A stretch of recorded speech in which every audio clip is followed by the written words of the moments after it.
我今日發言嘅主題係加強控煙工作，建設無煙城市，保障市民健康。煙草嘅廣泛流行對公眾健康造成嚴重影響，係當今世界面臨嘅最大公共衛生威脅之一。特區政府一直高度重視控煙工作，按照健康促進、先易後難、循序漸進嘅原則，分階段推行同埋落實各項控煙政策同埋措施，推動澳門無煙環境嘅建設。自預防及控制吸煙制度於2012年嘅1月1日生效至今，本澳煙草及相關產品使用率持續下降。根據預防及控制吸煙制度跟進及評估報告，本澳15歲及以上人口煙草及相關產品嘅使用率由法律生效前嘅16.9%降至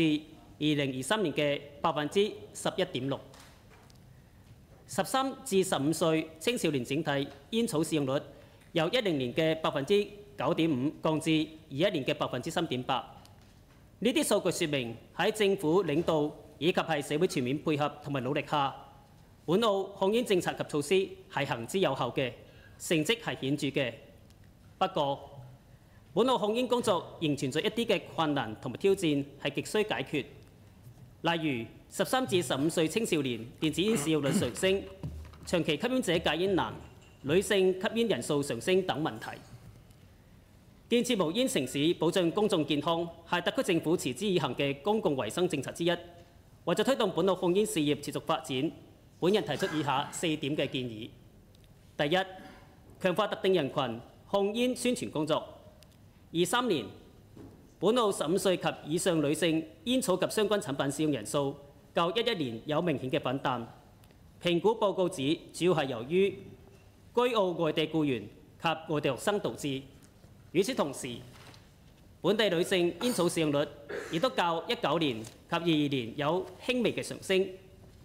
本人建議當局未來加強外地僱員、外地學生以及係女性群體嘅控煙宣傳工作，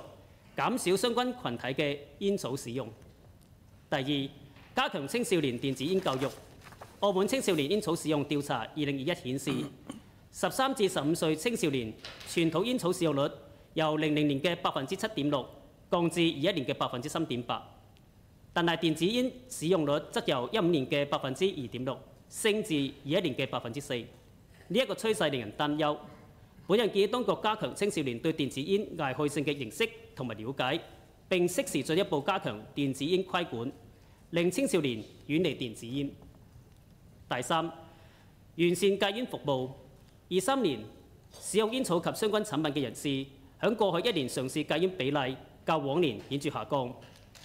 15歲及以上過去每日吸食捲煙者中，有11.7%嘅人士戒煙超過10年。本人建議當局完善戒煙服務網絡，加強戒煙服務，提升戒煙嘅成效。第四，持續完善控煙政策。經過多年嘅努力，本澳控煙工作已經進入新嘅發展階段。